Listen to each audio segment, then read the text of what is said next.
I've been sleeping Winnie the Pooh lately. Loving it. I think Shirt, no pants? Shirt, no pants. Shirt, no pants. Nothing on the bottom? Nothing on the bottom. Ugh. Lunacy. I hope you don't have white sheets. I do have white sheets. And they're covered in chocolate. I just don't shit in my bed.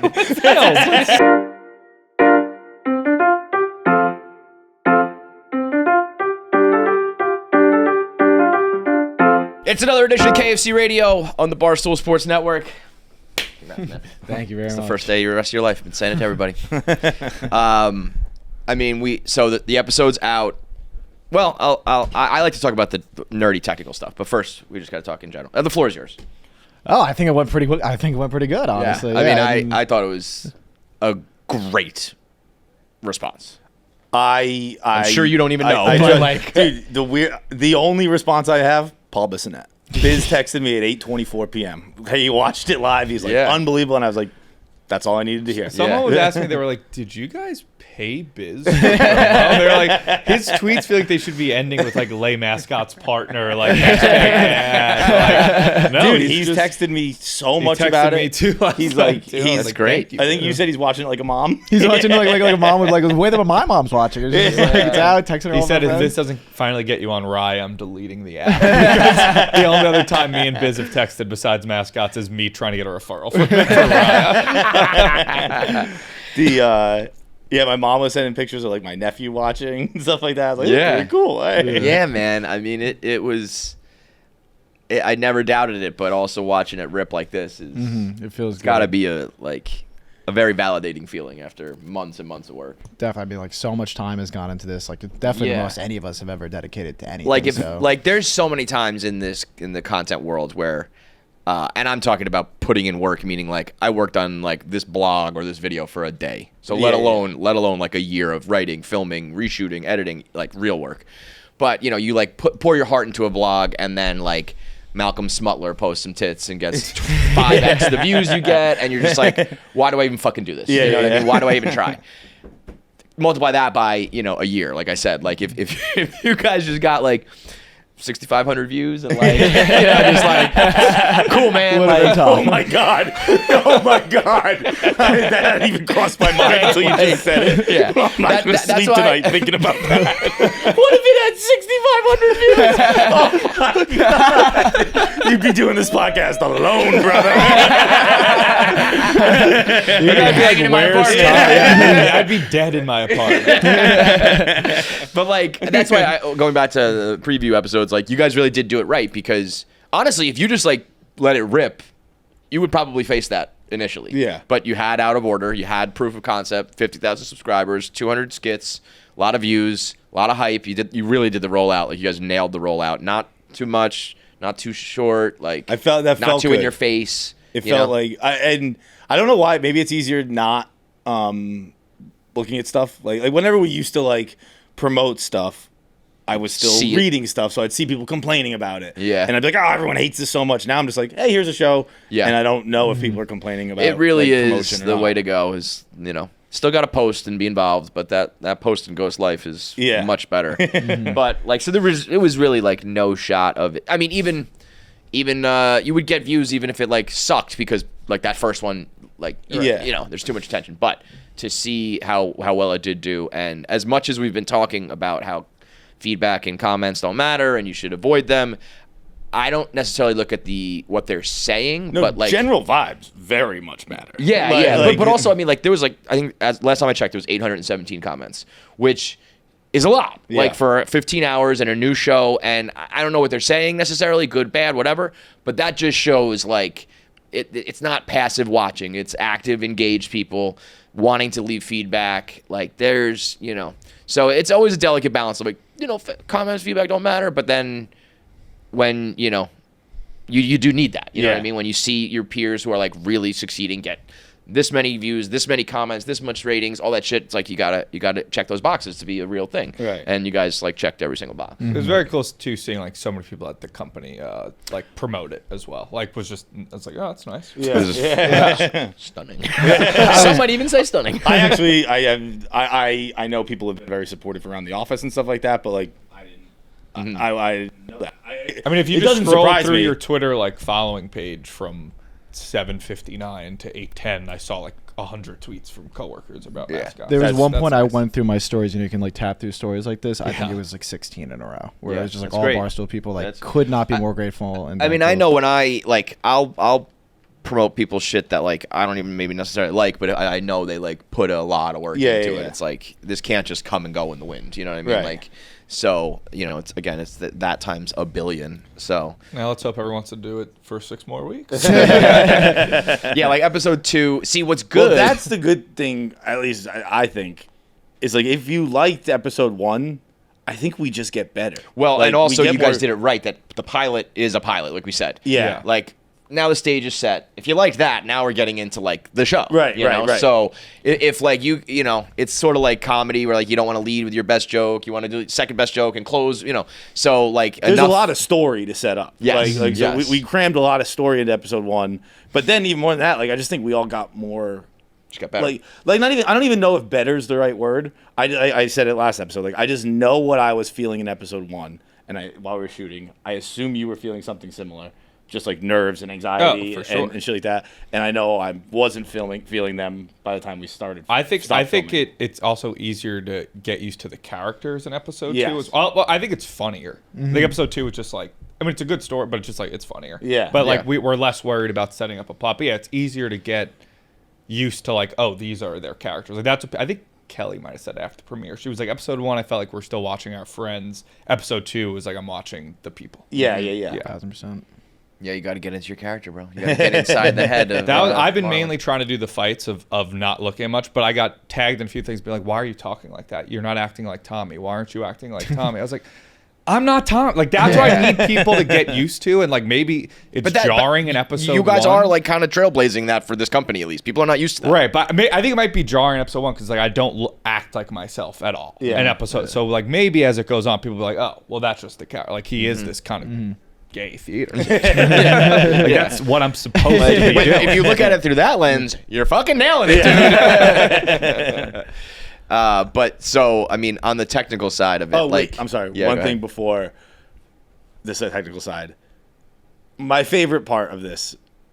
A week ago, I think I realized for the first time that in the not opening, but in one of the opening scenes, I get sad and I look at the board and it's like my high school yearbook and like pictures of me behind the scenes kind of deal.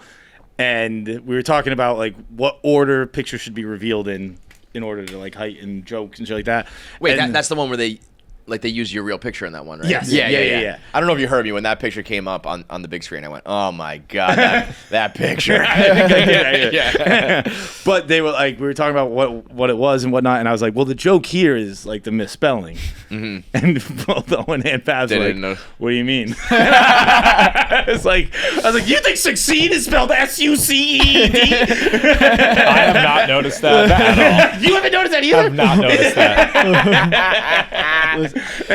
Bunch of fucking idiots. That's funny. See, you gotta watch. This is intense stuff. You gotta use a fine tooth comb. You gotta catch all the jokes. 2-3 Easter watches eggs to really get all of it. And then the other thing I wanted to say, the homeless guy. That was an actual fight. Yeah, that was awesome.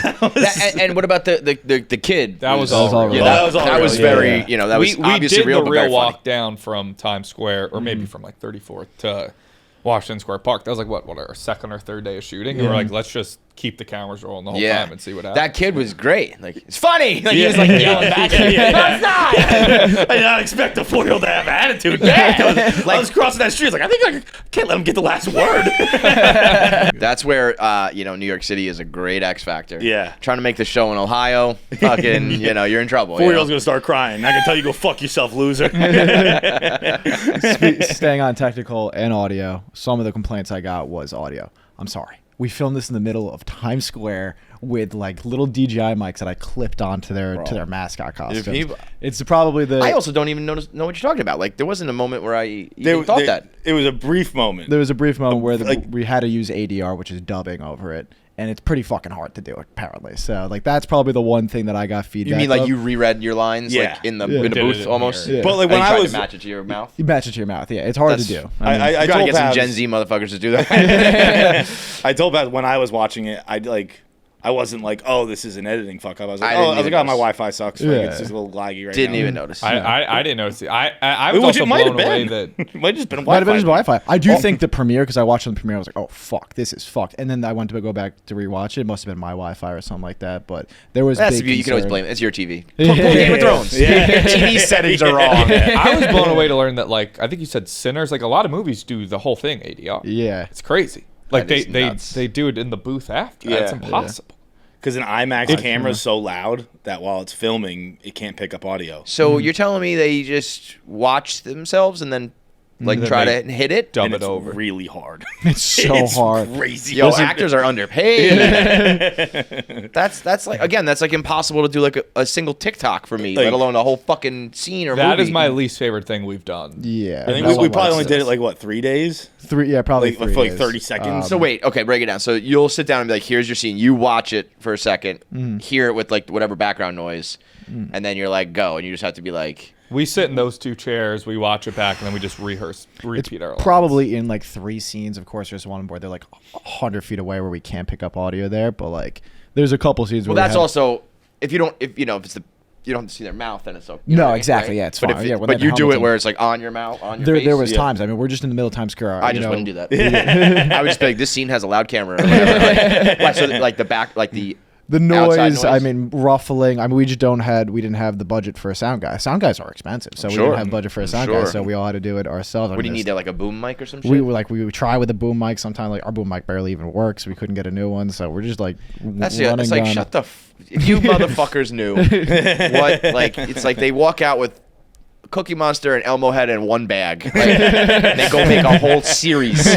Leave them alone, bro. But that's actually like I always like playing in like the big leagues where people are critical. Oh, you know? 100%. I think it was a compliment because I think that it was just like they're expecting the production to be there because of the way Yes, it looks and because of the acting, because of the editing. Right. But like, there's one thing that sticks out. It's the hardest thing to do, and it's really expensive. Yeah. That's why we need to be on Netflix. So we don't have to do that anymore. Well, dude, I don't know how any of this world works. All I know is from a YouTube point of view, if somebody anytime I've seen anybody doing content, if you show me your retention is basically 50%, like your watch time was a little over like 12 minutes for a 24-minute show, that's fucking bonkers. Really? And the click-through rate is like 10% and above is like great. And that's like, if your link is put somewhere, how often do people click on it and go into it? And like 10% and 50% retention are like the two numbers you need on YouTube to go. Really? And you got you were sending all those screenshots this morning. I was like, is this good know. or bad?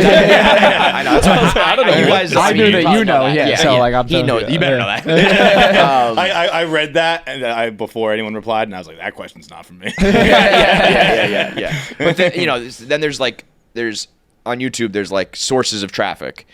It's like I go back and forth on this. Like, you need to get an early pop, so it's good to post from your social media and all that. But it also kind of like YouTube wants it to all be like YouTube. You know what I mean?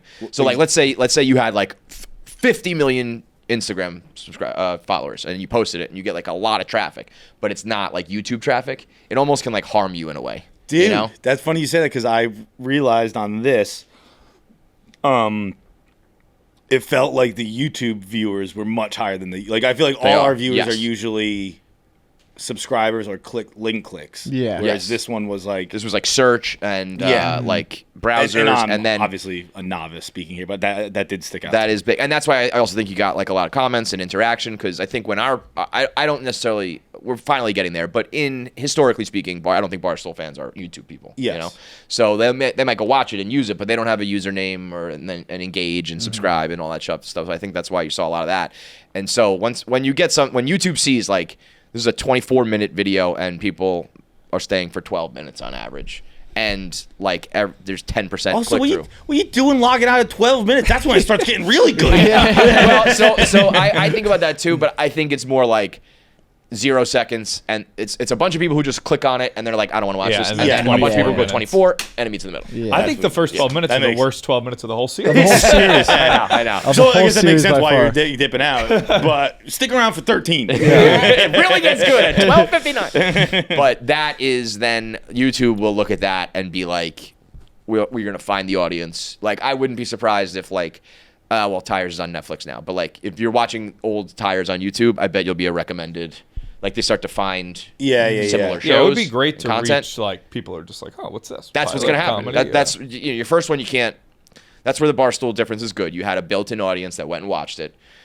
A lot of them then are, like you said, there are more YouTube, and then YouTube starts to see like, oh, we got something here, and they start to pump it out. So I bet you episode 2, you'll see a lot of like internal YouTube suggestion traffic. Yeah. Would we get And then fucked that's though when by it not goes. like? I think what we're doing, we should title it the way we are, Les Mascots pilot episode 1. But would we get fucked by the algorithm for not being like Barstool's first Maybe. script? Yeah. You know what I mean? But you like, can't do that. There's you like- can't do I that. think you have to have but some I would- standards, yeah. but yes, that shit probably would. You know, if it was like Barstool employees pretend to be mascots and then you just Right. watch a TV show, it probably Right. would be better. But Yeah. you know, We're- you're also for, like for you're an good. extra Like, what maybe 30,000 views, I would just not you're be good. willing to Like do if that, it was bombing, it was 6,500 Yeah. views. I'd be like, we got to pull out all the tricks. Yeah. But to just be like episode 1, and that many people watching. I mean, I said in the chat, I'm like only minorly joking, half joking, that I was watching it like I was watching Taylor Swift because I was so interested in that angle. Like Jack Mack had his bet with Una, and like people were, you know, really arguing over that, and I was watching how it's tracking and pacing. Actually, is there a big difference in the dashboard versus public? I don't You know know. how there's like usually when you look at your dashboard, you'll Oh, see the true views. The true and then views, yeah, there's a little bit of a we're lag. behind about like 15K, yeah. So that's so what is it at right now? Because I It's, saw it uh, like 89. 98. Yeah, so that's a big, you know, that's a big difference. I was, you know, thinking I was like, oh, hopefully you'll get to like 100,000 in 24 hours. You're already there. So you're probably at 100,000 in what, like 16 hours, whatever it is. Yeah, in 15 hours, yeah, 15 we'll hours. get That's 100K. fucking great nowadays too. Like that's a real number. Like there's so much competition and so much out there that like 100,000 views with a 12-minute retention rate and a 10% click-through rate is a fucking wagon. I was just saying that it's already doing better than like most streaming pilots. Yeah. Like- yeah, I would Because have you're to just like you're imagine. just on one platform. YouTube, the best thing about YouTube is it will show it to other people, like we were Yes. just talking about. Which- Like obviously, it's This is much why people do cooler. this shit. I was Yeah. like, Yeah. again, That's why- I this feel is why guilty. we turn down all the others. I feel guilty because if you don't know this, because I hit it pretty well, I think. But on this show, I've rolled my eyes a lot. Yeah, at yeah, yeah. people who came in and been like, "We didn't want Netflix," But no, And there's a we did difference. want it. That's the but thing. I knew I had not knew, but I would always say when we were talking to people, I'd be like, "But I see the silver lining for YouTube." That's what it is. It's like if you guys were saying we turned down Netflix or some shit, I'd be like, you guys are lying and stupid. yeah. It's like, yes, I would hope you guys would sell to Netflix or HBO Max or whoever in a fucking heartbeat. If you don't, though, like, there's a very big benefit. There's also beneficial ways to do it. You know what I mean? So it's like going into this, there was really, let's be honest, no shot that this was going to be on streaming right away. No. So then it's like, let's focus on the good, you know? And even, like, I could see now that you got some numbers back, if everything continues to grow and those numbers really hold, there's a world where it's like this might be financially like smarter to stay on YouTube.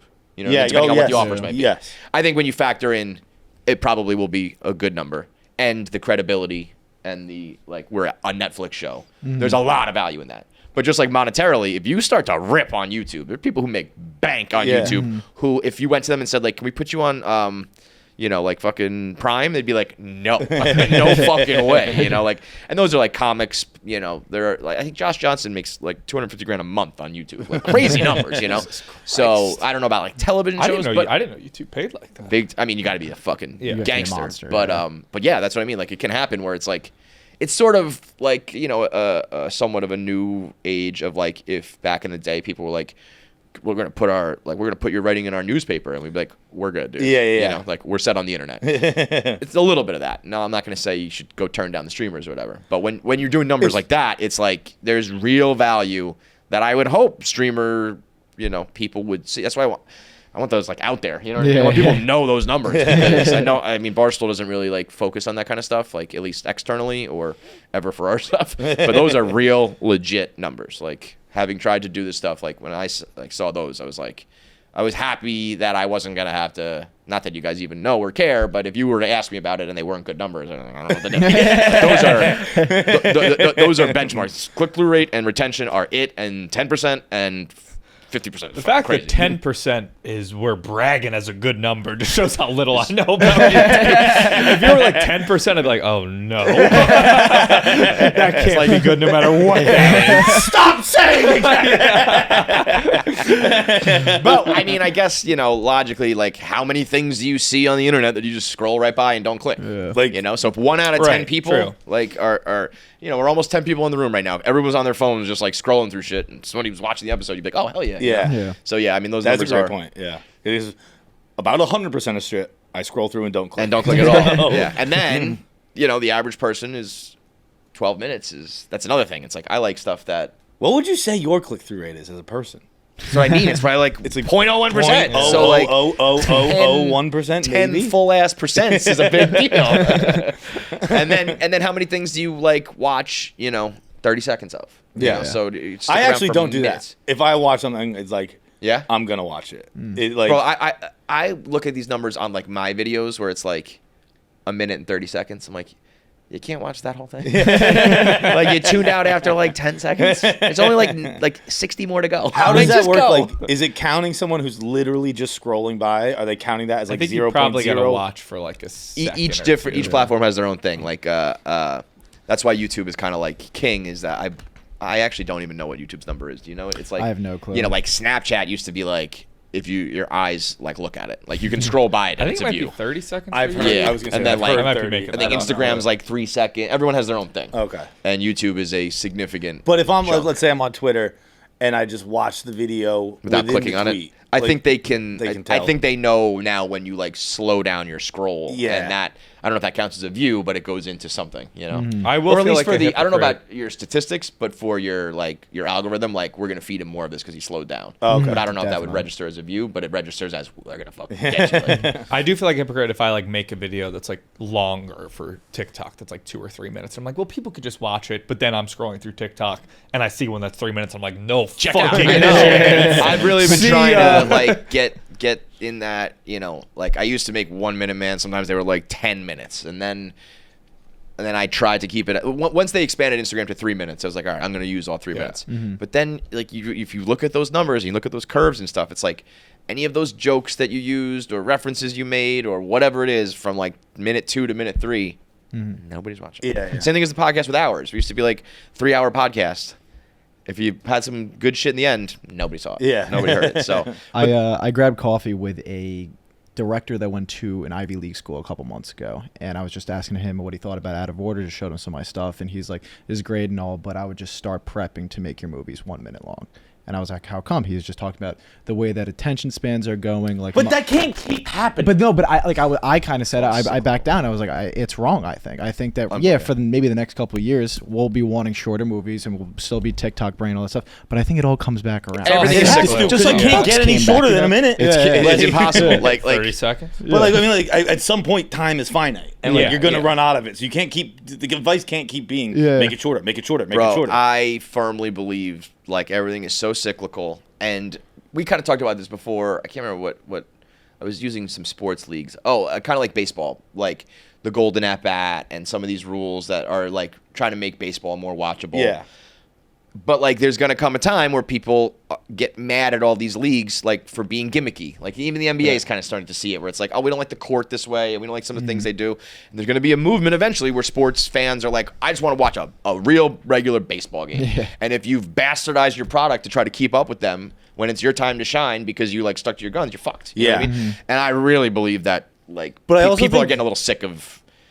You should cater to the audience that wants to watch a 2-hour movie or a 30-minute TV show, and if you're not into that, that's it. That's it. We're 100%. making a TV show. Maybe you go. Maybe every now and then you make an Out of Order skit that's a minute and a half long. Yes. And you give them a little something, but you start catering. It's the same thing with music. These 2-minute songs are crazy. Right. It's like a verse, a chorus, and you're out. And it's like, I hate that. I want it to be like 4 minutes long, and I will listen to songs that do that. But everybody, that's the problem with the whole world. Is like. With social media, you see it working. I have to do more of that, rather than just sticking to your fucking guns. Just keep doing what feels good. And Which also, is what I think what about- is good too. Like if you guys were making a 24-minute product that sucked dick, and I was like, it's only funny for 2 minutes, then fine. Yeah. But you're making a good product, and again, to mention the numbers, like people are watching it. If your view time was 2 minutes, I'd be like, I don't know, maybe you guys should go back to skits. Maybe long form's not your thing. But it's proving to work, and you guys, more importantly, like it. It's I think high quality.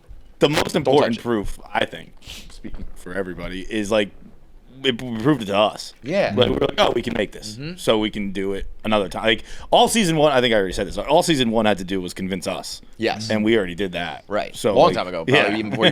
The like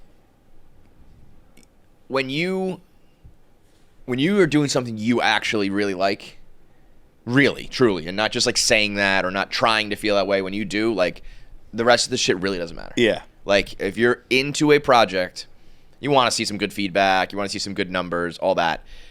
But if you really feel it, like, truly in your heart and your head, like, you don't even think about it. Bro, you know? I wake up. They're doing construction in my apartment above me this morning. They've been doing it for 3 weeks now.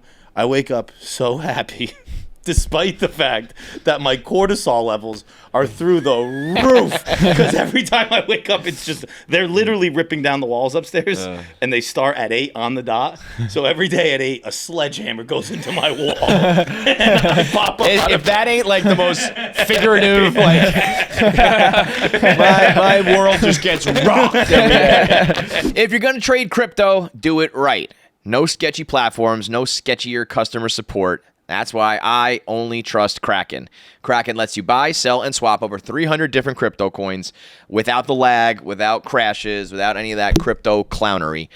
It's the one thing that you need, like, help to do it the right way, and you don't want to be on some sketchy site. You know, like, the amount of different platforms that are like bullshit, fake, or just downright corrupt. Just go to Kraken. They handle it for you.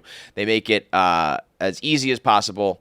It's not manual. You can set it and forget it. So you just automate your investments, and you can stack that money. So you can do DCA done right. You buy more when the prices dip, buy less when they spike, and you can link your bank in just minutes. Set it and forget it. Let your portfolio grow. They also have Kraken Pay, which is instant crypto payments. So no more excuses when you're splitting the bill with your friends, or you bought the tickets, or this is my round, whatever it may be. Kraken lets you send crypto back and forth as fast as possible. With no fees, so there's no banks holding anything up. So just money instantly between you and your friends. And the best part of Kraken is when you start using it, you buy and sell it. Not only do you get all the benefits of Kraken, if you refer one of your friends, you get a bonus. You get a referral bonus of $200 in USDG just for spreading the Kraken love. So quit waiting. Head to kraken.com/barstool. Non-investment advice. Crypto trading involves risk of loss and is offered to U.S. customers excluding Washington, New York, and Maine through Payward Interactive Inc. That's like anything, like... anything on the internet, anything in content it's hard because you inherently are seeking the approval of the audience in some way. And that we're all matters. just barking for attention. Right. Dance, monkeys dance. For real. But when you like the dance as a monkey, and you're not just telling yourself Who that. cares? That's why monkeys like eat their own shit and stuff and pee in their mouth. They're just having a good time. You guys are just peeing in your own mouths. But that's really hard to achieve. Is like, you know, the perfect storm is I like doing this. I don't even care about the audience or the numbers, but it also happens to be there. Yeah. And the big, like, the secret is that, like, to get there, you usually have to feel that way. You know what I mean? Like, that comes out in your work is, like, you can tell that they're just doing it to do it and not doing it for the audience. And then you get the audience. You know what scene I was thinking of? Because I was thinking of exactly that. Always Sunny. Everything I think of. The episode with Jason Sudeikis when Charlie's doing the butt dance. And he's like, Charlie, you're not having fun doing it. Right. Why would any of us have fun watching you? Right. And I was like, we had so much fun doing Totally. this. So you probably going to have fun watching it, I would guess. I remember early on, like when I was writing For Sure Not, my kind of like first goal was, because that website was like literally made for like me and my friends. So it was all of our slang and terms and euphemisms and all that sort of shit.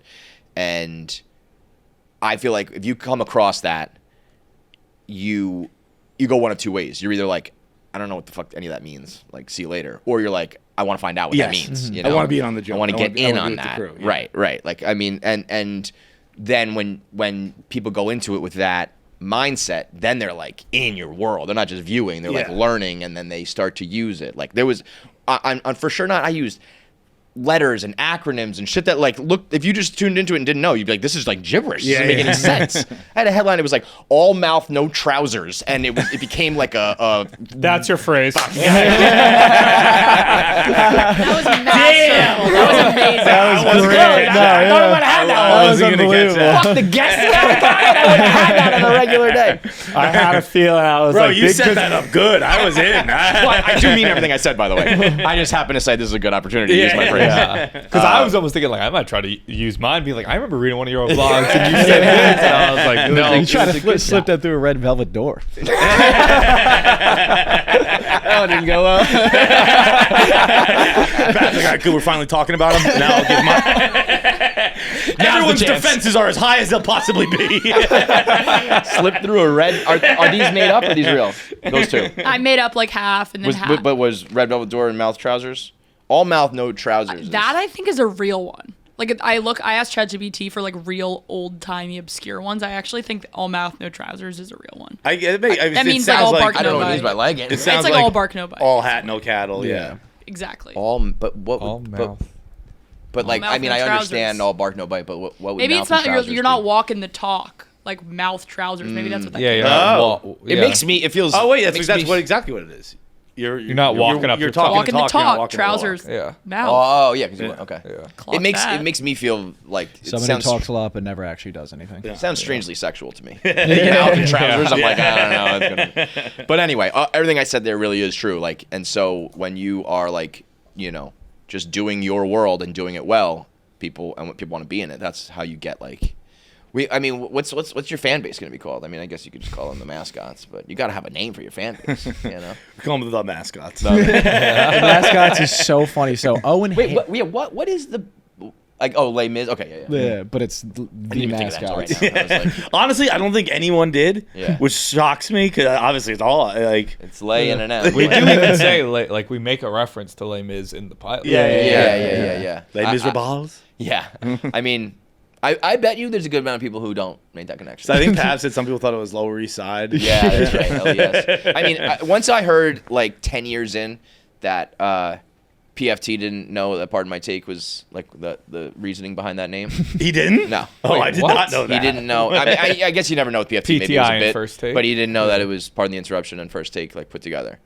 And I was like, if that's the case, then anybody could get like. duped Wait, by that anything. can't be. Yeah, it might have been because they got PFT sued by or ESPN so fast. I think, but Yeah. I think that's. Oh, so I guess Maybe until the lawsuit? I think I heard like later, like 10 years in, I heard him talk about it. But I think when they got the lawsuit, he was like, "What is? I don't get it." that makes sense. But again, you never know with him. That could have been like part of a bit. No, or whatever, that Yeah. tracks. But anyway, what was you saying about Owen? Oh, when Owen made the official post for Mascots pilot, AI auto-corrected, like the Google AI on the tweet translated it to the Mascots. But you can change it, and no one hates AI more than Owen. And it's so funny. I'm like, his moment, like something he put his blood, sweat, and tears on, like he couldn't beat the AI machine. fucked it. He's been doing his best to beat AI the last year. He's on his own mission. He's the only one doing it. He's doing his best to beat it, but on his biggest moment, it fucked. That's fucking great. You guys should like work that into the fucking show. Like you guys trying to fight AI and just let Owen pour his soul into it. I can just see him like ripping cigs, writing like "fuck this artificial intelligence."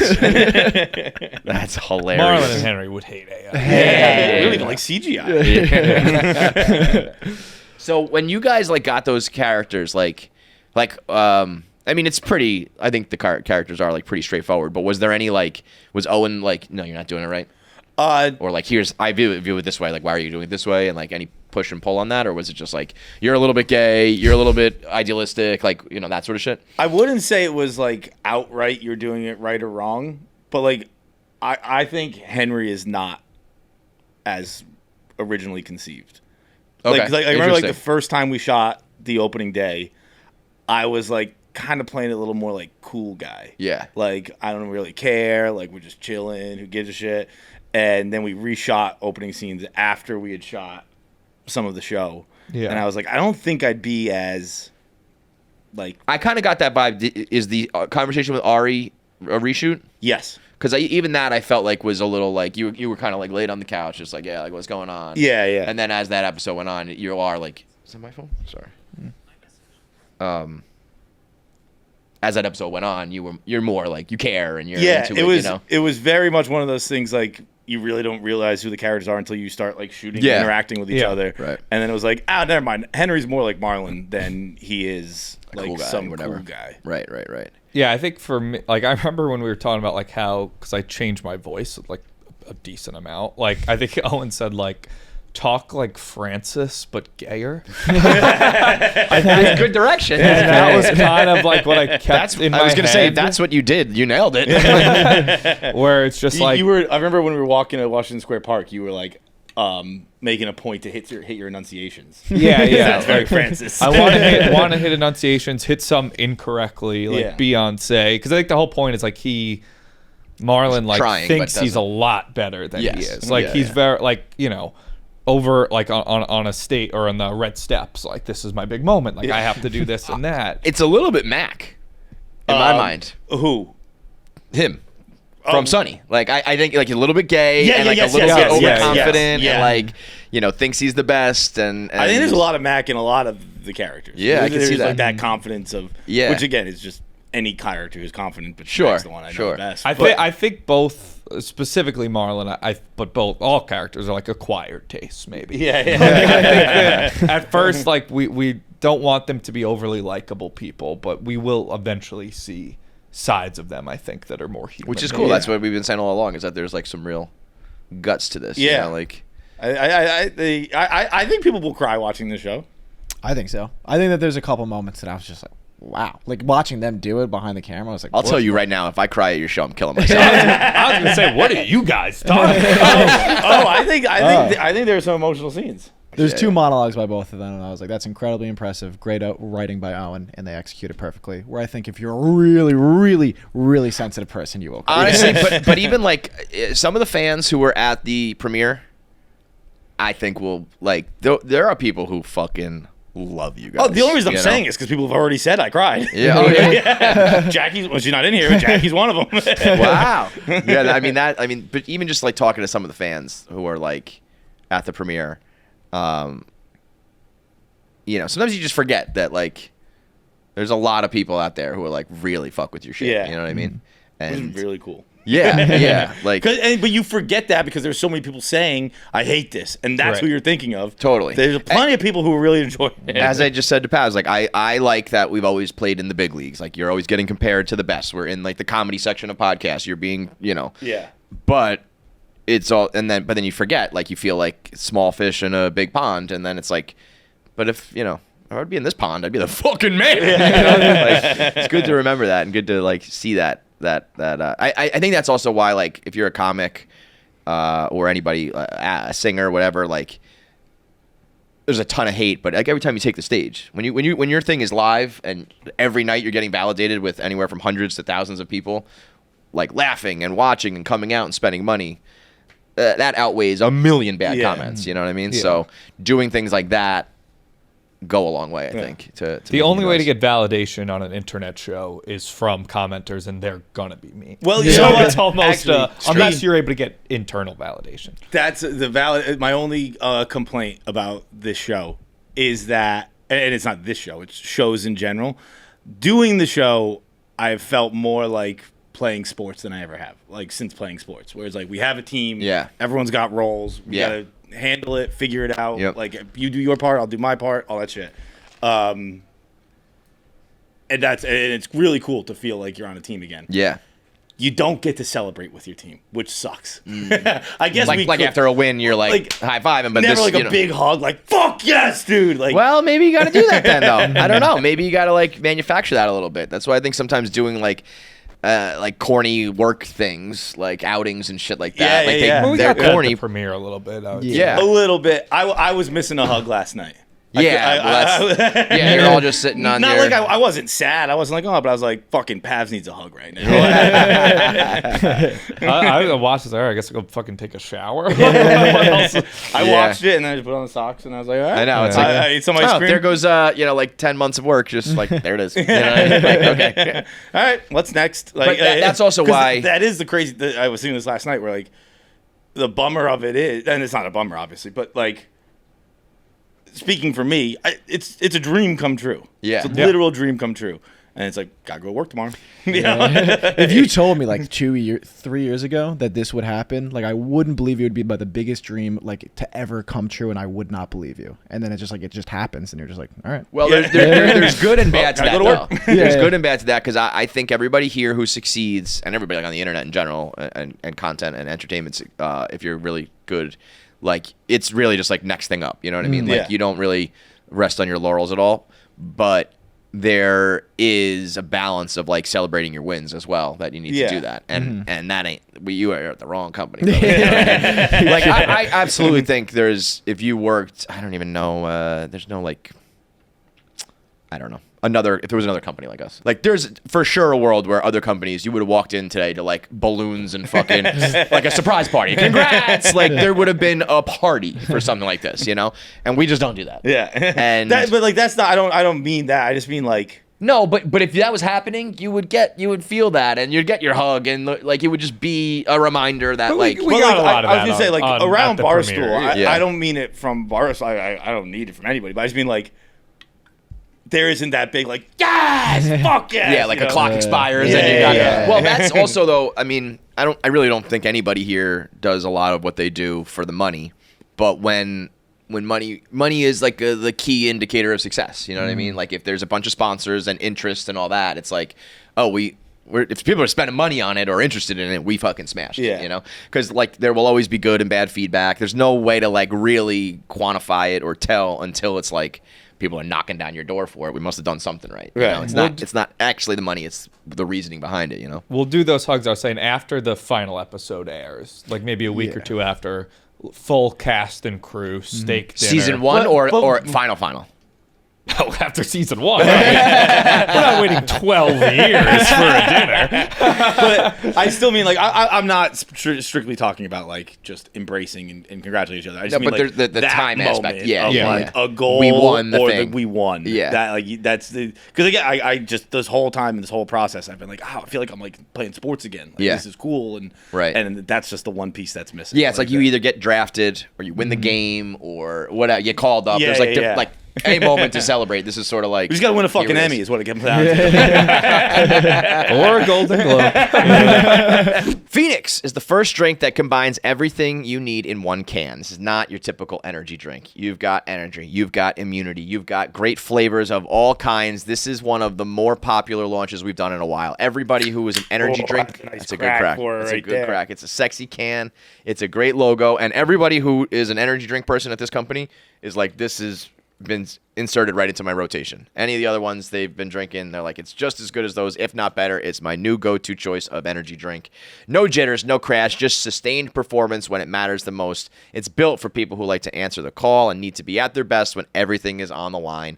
And when you get knocked down, you get back up with Phoenix. It fuels that relentless mindset. So stop settling for drinks that only do one thing. Get Phoenix that does 2, 3, 4, 5 things. Get Phoenix and fuel your hustle the complete way. Shop on drinkphoenix.com and follow them on social media at drink_PHX. So did you guys see Paul Hauser reviewed Fantastic Four on his Letterboxd? No. So Paul Hauser's in it, right? What's Walter Hauser? Paul Walter Hauser. Who also, well, you finish your story first. He just reviewed it, and it was like an honest review. He was like, he gave it 3.5 stars out of 5. And then the blurb was very nice. It was like, you know, heartfelt characters that really like had a lot of depth to them, and I'm just like so stunned that I got to be in a Marvel movie. It's a dream come true. So it was a little bit like his own, but also kind of just like critiquing. The blurb was positive, but then he gave 3.5 out of 5 stars, and I thought that was like, wow, that's a pretty honest review. Like, it's still good. His Letterboxd is very popular because he does. He's real, right? Yeah, it's a smart move. So I mean, so what would you give your Paul Hauser review of Les Mascots? 5 stars. Pilot? That's the answer. Well, I that's what I would give it. Yeah. I own my Letterboxd. I only do 3, 4, and 5 stars. 3 is it was fine. 4 is it was good. 5 is it was really good. I'll give that 5 stars. And why don't you do 1 and 2? I never watch something and I'm like, that sucked. But if you did, you would give it a 1 or a 2, right? I also don't. Like you'll watch a piece of shit and give it a 3.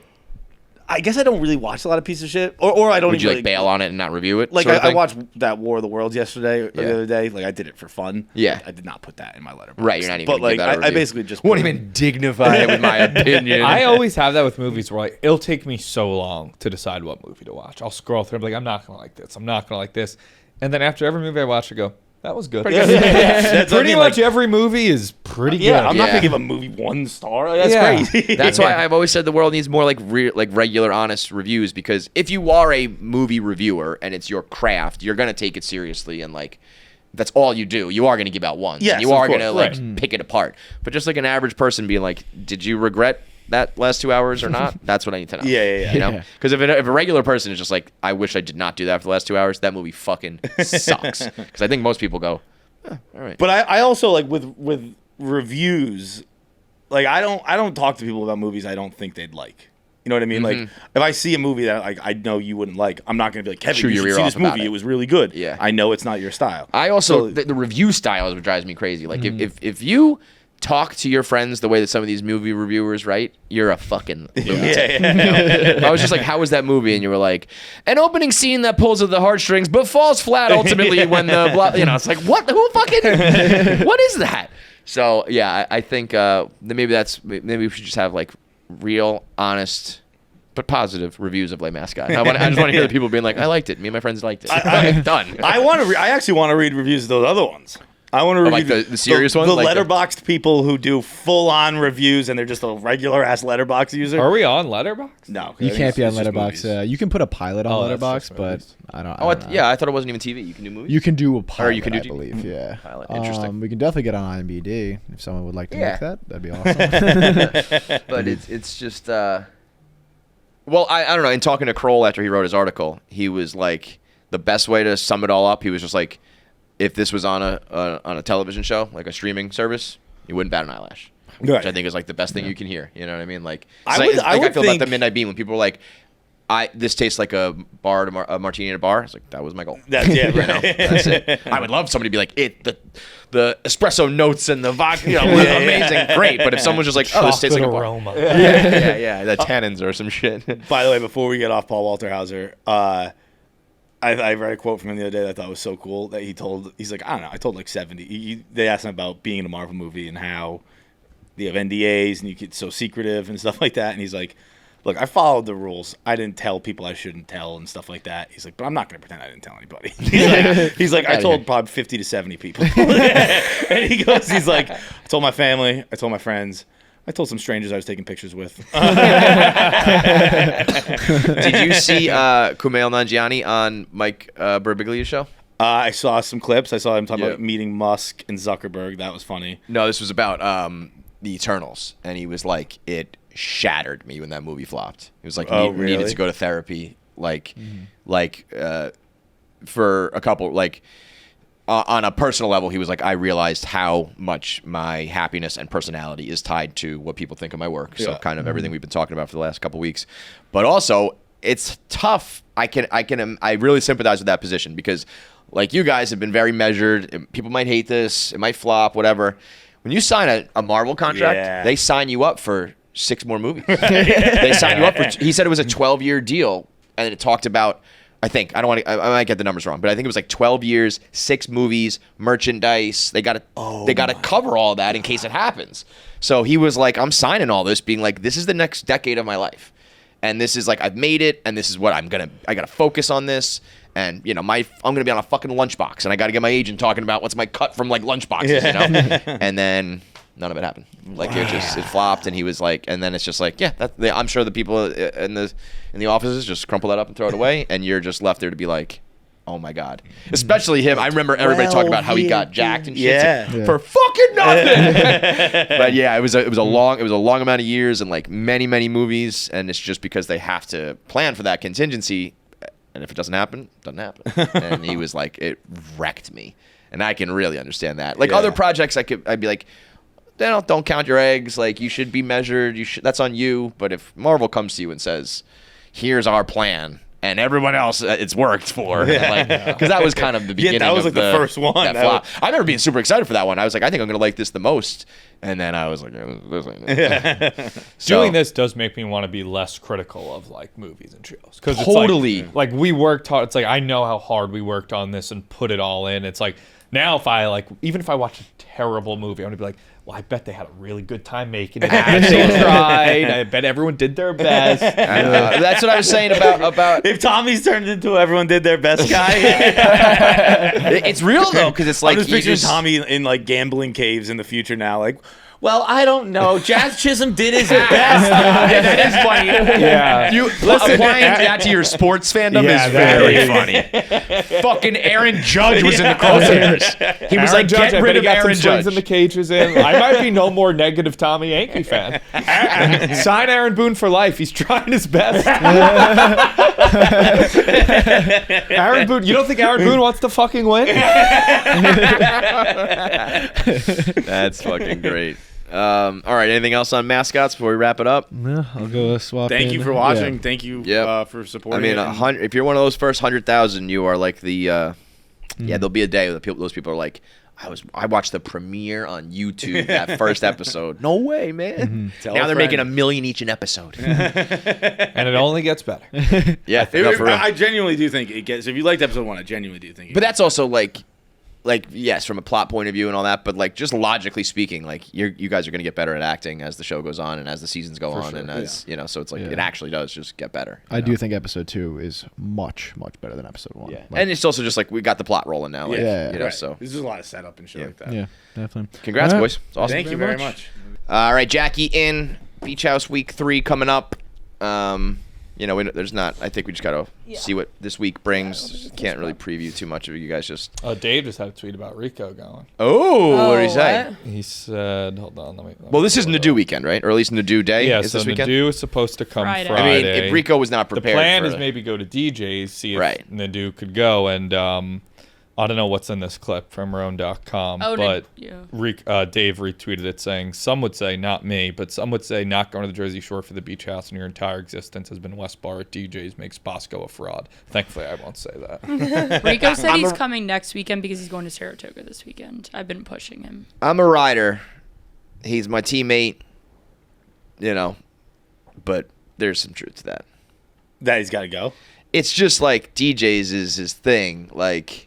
It'd be tough look if Nadu was on stage at DJ's pulling. Yeah. Well, that to me is almost like the end, the potential end of like the Nadu Rico rivalry. like that. It's boiling. In my opinion, it comes to this moment. Like there was the plane, and there was some big things where like it came to a head. But like to me, Nadu should either be like denied from DJ's or he like gets on the bar at DJ's. Yeah, and, like you know, and Rico's in a tough spot because like.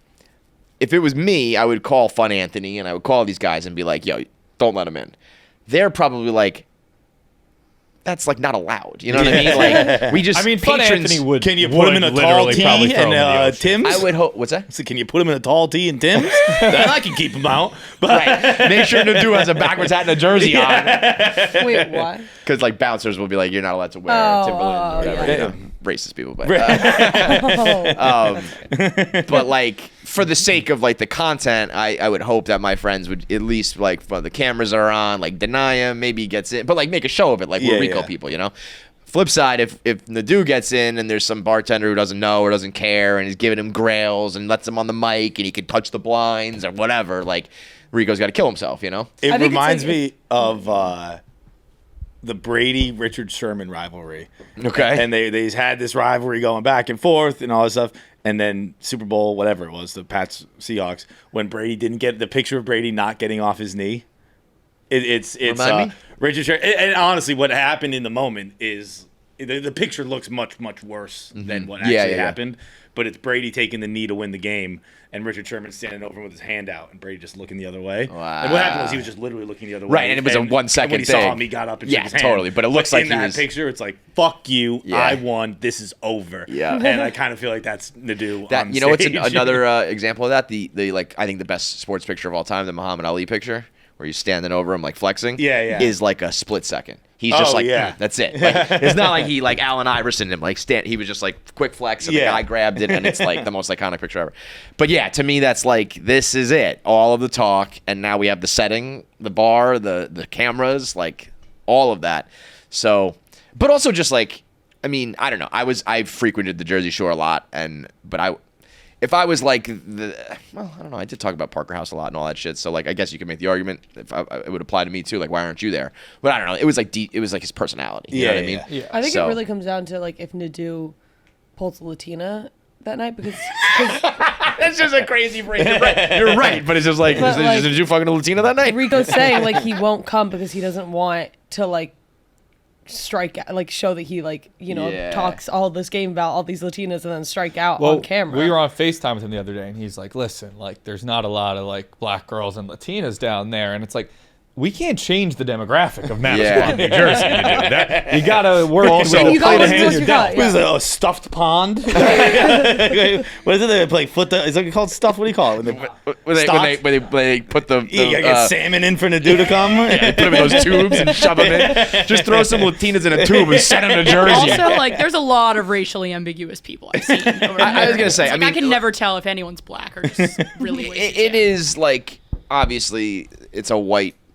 But it's not like, I don't know, it's not like Nantucket or fucking Martha's Vineyard or some shit. Like, you go to, like, the boardwalk at Jenks, and there's all sorts of people. Yeah. You know, so. And if you're this, like, ladies' man that you say that you are, work with what you got. I was gonna say. You can't, like, just nix out the Jersey Shore. Yeah, that's a big, it's just like everybody. Look, I can close everywhere except the Jersey Shore. Jersey Shore's tough for me. Right. What are you talking about? That's where everyone, people who absolutely have no sex, go to the Jersey Shore to have sex. Yeah, I can hit home runs, but only when I'm facing Pedro. Home run derby gets a little tough.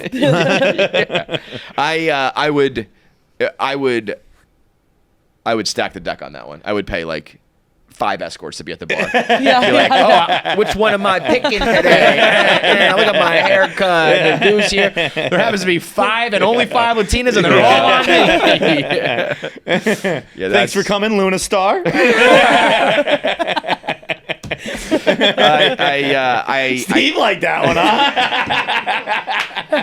He does his research. I mean, she is as fine as a frog hair split 4 ways. I'll say it. Well, say it again. Yeah, what was that? She's totally as fine as a frog hair split 4 ways. That's a very common phrase I'm using naturally. I describe Latina women that way all the time. A frog hair split 4 ways. Frogs even have hair? I guess is that the point? I think they're like so small. So it's like the tiniest hair split 4 ways. I mean, these are hard. I didn't come up with that one. That's a real one. I didn't come up with that. That's crazy. But yeah, so I mean, you guys like, noticed it. I don't know what you're talking about. I feel like it's hard for Rico. He's like, I think how old is Rico? Is he my age? Younger? I don't know. So he's older than me, I think. 37. So you'll be older. You're pushing 40. Got you got family life. Got oblos. It's hard to just be like, yeah, I'm going to the Jersey Shore with all these people. But well, I didn't realize he's going to Saratoga this week. Yeah. You can't be having people change their vacations. He told me for something I wasn't. I wasn't in the show. He's going with Dave for horse racing. Oh, so then you really can't. Yeah. He told me he's free Labor Day though. So like. But no, now I'm almost wondering if Dave would be like, no, Rico, don't go to Saratoga. Yeah. Go to the shore. Or make Nadeau go on a weekend where Rico can go. You know what I mean? I think Nadeau, it's been hard. It's been hard enough to land this plane. Yeah. Pun intended. Yeah. Wasn't intended, but nice call. I just think there's got to be like Rico throwing some napkins. Like I don't know. I've seen the GIF of him enough where the lights are flashing, got the whistle in his mouth, and he's fist pumping. Like, go recreate that. You've got. But that's easier said than done. Like if somebody was like, "You have to go," I'd be like, "No, I don't." But I also don't have you also don't personality have a blood tied. rivalry. Yes. Yes. If my rival was there, I would certainly. Who is your rival? This is to everybody. Do you have a rival? Jackie? Not off the top of my head. I've always said I'm looking for a good rival. Yeah. I've always wanted I missed Hamilton and Burr. People used to have a true they'd be like my own worst enemy. Like I feel like most normal, well-adjusted people in 2025 don't have a worst enemy. Yeah. And also, I would say Burr and Hamilton weren't normal. No, exactly. Or well-adjusted. But they were like. But I think back in the fathers. 1800s, 1700s, it was more likely you had a rival. Yeah. Well, it was also like if you don't like someone, neighbors. you try to like kill them. So there was no like. Oh, honestly, you know. it could be my old landlord group. I'm fighting tooth and nail to get my security deposit back. That was a good one. Leak and everything. I got a rival. Never mind. Yeah. Who's yours? My super. Yeah. Yeah. My current super great. Nothing but good things. Does not care for me. I don't know what I've done to the man. You're like the dream tenant, by the way. I've never bothered him in my life. Yeah. I think I've sent him maybe 2 texts about alarms going off. That's it. Never bothered him. I've needed a situation for the last couple months. He does not like me. like will just outright tell me to fuck off. I bothered my lady quite a bit. And I don't know what to do about it. I'm like, okay, I guess I'll fuck off. To me, that's also like quite literally the gig. If you're a landlord or a super or something, it's like, I'm paying you so much money in rent. You're just like cashing these checks. The deal is that every now and then you got to come fix my fucking faucet or whatever it is. You know what I mean? Email I sent yesterday, so they hadn't responded in like 2 weeks, and I said, "Can somebody at this company actually do their job for once? This is insane." That's a blood feud. That'll get them going. But then, like, we'll like when we moved out, she sent us a text like, "I'm gonna miss you guys," and I said, "We're gonna miss you too." Like, we know she's a good rival. I do have a potential rival opponent. brewing with in my new apartment, my upstairs neighbor. They walk so loud. They just have heels on. And like 8 a.m., I'm waking up every day to them. Like at night, around. they're walking loud, and I don't know what to do. Like, Can't tell them to stop walking. but like Get some carpets, take your shoes shoes off. off or something. But in my last apartment, I got a note from my downstairs neighbors that was like, "Can you guys please stop stomping around?" And in our defense, that was when we had a leak, and my idiot landlord, his fix to our like warped floors was to jump up and down on it for 10 minutes. So you were actually stopping and jumping and. I wasn't. So I responded. Oh, he was doing it. The super was. Oh, so I thought I he told you guys responded. to. I was like, "Hey, like, I'm sure that's a little annoying. You know what else is annoying? My bed is fucking flooded. My bedroom is flooded, and we're moving some furniture around because we're fucking underwater. Deal with it, bitch." And then they responded back with a note. Like they wrote a note. I wrote it on the back. They responded back with a phone number, and I was like, Smoke still got it. Like girl's giving me her number. I type in, it's our supers. It was like, why don't you go fucking tell the super, not our problem.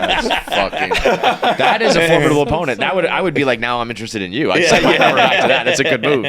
I feel like neighbors usually, there's a high potential for blood feuds with neighbors, I feel like. My downstairs neighbor, but I guess I'm loud. Just like in general. But like stomping. Jacqueline. Every night my neighbors complain. But I don't ever have people over in my apartment. Like, it echoes.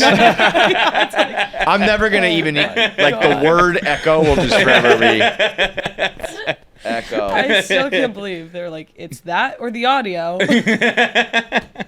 Jackie, does Danny use BlueChew? Everybody should use BlueChew. It's the best way to make sure that you're having good sex, make sure you're satisfied, your partner's satisfied, and do it in a healthy and safe and controlled manner. That's what BlueChew is. You can go to BlueChew.com right now.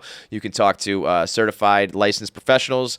They can take care of you and then send you BlueChew tablets directly to your door, where it's not just a tablet, it's a cheat code for your crotch. It's stronger, harder, longer lasting, better sex, like someone gave your downstairs a pep talk. It's the original brand offering chewable tablets for better sex. And it's not just a supplement, it's an erection resurrection. And it's not just about performance, it's about afterwards when the girls are chatting about you, you're in the group chat. Yeah, when the girls are like, how big was it? How hard was it? How good was it? Well, if you're a BlueChew guy, yeah, they're like, this guy's dick is awesome because of BlueChew. One finger? What? Put your other fingers down. Yeah, there you go. There you go. Yeah, you got it. He took a BlueChew, When you lay it down, they're talking about it. So make sure that the reviews in the group chat afterwards are nothing but good remarks. Make sure you're a legend with a little bit of BlueChew. Go to BlueChew.com right now to discover your options. And right now, deal for our listeners, your first month of BlueChew is free. All you got to do is use promo code KFC at checkout and pay $5 for shipping, and you can be a part of their mission to upgrade all of humanity one thrust at a time. Head to BlueChew.com for details and safety info, and a big thanks for BlueChew for sponsoring the podcast. No, but she like me walking, but I don't wear shoes in my apartment. I do feel like you underestimate, like, walking is a loud thing. Like But you're like, I what are you should doing? be able Stomping to up walk there in and my like just apartment. walking on like shitty floors and shitty apartments. Like it's loud. I guess I'm lucky. Yeah. I obviously don't. You have like big ceilings and you're not like on top of it. You know. Never had that problem. Even my old apartment, not even the new one. My old apartment here. Never had but whatever it may be, like I used to have the guy who parked in front of my house that just like I wanted to murder him. He took up like the only spot in front of my house. Things like that only really pop up because you live close to each other. But I feel like it's like if you're annoyed by, no offense, if you're annoyed by walking, like don't live in New York. Yeah, that New York City apartments are tough. It's not walking; it's the heels, it's the loud shoes. Like I'm debating writing a note, but I don't know what to do. Or my super lives. You know what you should do? My landlord lives right across the hall from this person, so I might ask them. I feel like they might be older too. They have like one of the things Jewish people put on their doors. The shugana. Yeah, they have that, like, because I went and looked and scouted out. So I feel like that means they're maybe older. What's it called? No, it's the mezuzah. Mezuzah. I just feel like that might mean they're older. I don't know why. I just feel like that doesn't seem like a young Jewish people thing. Yeah. Yeah. So then I don't know. That means they're gonna get more prickly if they're older. I got a lot to deal with right now. Because they're older? Got a lot on my plate. Because they're older. Yeah. Okay. Just checking. I think it was like if it was like a 25-year-old girl or something, I feel like she would be like, oh yeah, that makes sense. Yeah. Well, if a 25-year-old girl, you would just, if she was blonde, you'd just fuck her and then have a girlfriend. If she was as fine as a frog hair, split 4 ways. Here's what you should do. This is almost like when the moms get on the plane and they give out goodie bags and earplugs and shit. Send over a pair of slippers. Like, I got you these for when you show up and when you take your feet off, take your shoes off, put your feet up at night. You've worked hard. It's a pretty nice gesture. Yeah. If it happened to me, I'd be like, that's fair. I mean, it would be come off passive aggressive. It would also just come off like weird. Well, if you said like, and by the way, you're walking is a little loud. I don't think I would. I don't know. I wouldn't then walk around stomping. I'd at least. Dude, my friend was telling me the other day that they when they go to their friend's house, they're like, do you want sweatpants before you sit down? That's a hell of a. I know you don't like that, but that's a hell of a host right there. See, I was like, I would be like, what? No. Yeah. Like, I don't think I would. I don't think I would put on what sounds like a pair of communal sweatpants. But I love that gesture of like, you want to get comfortable? Let's get comfortable, bro. You want a blanket? I got pillows. I got. But then I'd be like, no, and then I'd be sitting there, I'd be like, do they not want me in these pants on this couch? Right. Is it a you thing or a me thing? I'd be so uncomfortable. Well, there are some people. That's definitely what it is. They don't want street clothes on their couch. Yeah. Is that what you think that's it? What else would it possibly be? I thought it was just like, hey, we want to watch TV. I think it's like, I don't want your street clothes on my furniture. What do you do when you get home at night? What do you do? I don't go into bed in street clothes. I'll sit on my couch. But when you get home, like you walk in the door, I walk in my door. I take off my clothes. What do you put on? I put on a pair of shorts and like a lounge t-shirt. Like khaki shorts or like basketball shorts? Basketball. So you're a shorts guy, but you would change out of your jeans and get into sweatpants if you were a sweatpants guy.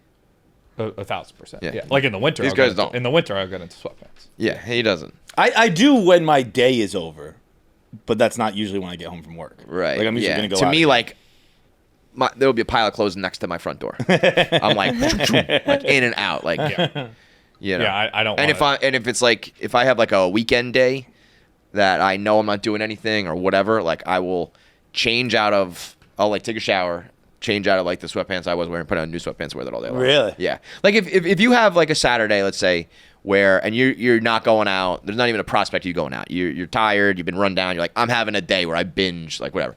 You'll put on jeans? Oh God, no. Okay. No, but I won't shower. I'll just go stay in the couch. And then what do you sleep in? I guess in that case it depends. I've been sleeping Winnie the Pooh lately. Loving it. I think shirt, no pants. Shirt, no pants. Nothing on the bottom? Nothing on the bottom. Ugh. Lunacy. I hope you don't have white sheets. I do have white sheets. And they're covered in chocolate. I just don't shit in my bed. That was very funny. That was very funny. I got white sheets, bro. I just want to wipe my ass. that was super duper funny, but a valid point. Yes. Come on. If there was one bed and one person you might have to worry about that with. I've only shit the bed one time ever. I just told the story the other day. I'm not saying you're a bed shitter, but I'm saying if there was ever a person where you have to like discuss whether the sheets are clean and all that. Come on. But it's food related, which I guess then turns into. Yeah, they're just brown stains right by your ass from Reese's peanut butter cups. I don't shit my bed is very funny. Very good. Dude, the only time I ever shit the bed was like a. So you did Continue. shit Wait, the bed. continue. it wasn't like a turd or anything like that. Yeah, I was about to ask that. Was it like just like a? No, it was just a little stain. I pipe down.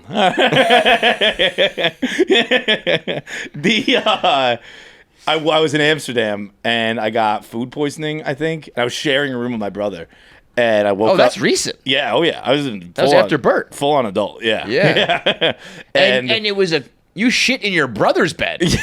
What do you mean? You just said you were sharing a bed. No, sharing a room. We had Oh, our own they said beds. sharing a bed. I was No, like, no, that's no. really No, bad. no, no. If you shit a bed with someone in it, that's crazy. Sharing a room, and I woke up the next morning. I woke up in the morning. And I was like, "Oh boy, like I know what that is." I've been sick all night. Like, how much are we like? not Like just while you were asleep, you shit? yeah, I think it was just like I was sick. I had food poisoning. I was sick. I think at some point Disgusting. some stuff just came out of me, and I woke up. You just leaked. But like, what do you do in a hotel? So my brother woke up and the bed was stripped, and he was like, "What happened?" Yeah, there's no excuse for that. Like, I just stripped the bed. And well, I just, but with him, you could be like, I Yeah. slept with peanut butter cups again for the Yeah, 50 millionth time. yeah. That's Coulda when you left it use there. your like soda trick that you did, but then with the peanut Just butter throw your cups. peanut butter cups in and be like, oh yeah, they melted. I didn't even think about Bro, that. you've been training for this moment your Yeah, whole yeah. life, and then you had your chance and you blew it. I think that's one of the, like, I don't know. The My smell brother might have given it away. I don't know if he even knows that about me that I eat. And like, that's like something KFC Radio listeners know. But like, man, I don't really tell my brother. I'm like, Listen, your brother knows yo, you well bro, enough. woke up with food again today. If If he's your brother listened to knows you one well enough episode. that if you said, oh, I slept with peanut butter cups, he would go, that checks out. Yeah. He wouldn't be that surprised, trust me. But I just didn't know what to do. Like, I was like, I can't call the front desk and whatnot, so I just had to strip the bed and just leave them in a pile. They probably know what that means. If I had to Well, guess. I mean, or you've faced this before where you wrote a note and said, not shit, not blood, when it actually was shit. to defend myself in that time, I was still drunk when I did that one. This You one know was a more the story, sober Tommy? move. It was he left chocolate in the bed, and then what was the red stuff? I had sex with a woman who was on her period. Right, Oh, no. right. I had So sex it with a was woman. blood. So, yeah. I had sex with a woman who had in the middle. I have no idea who this person is. I never saw her again. She's the one that called you daddy?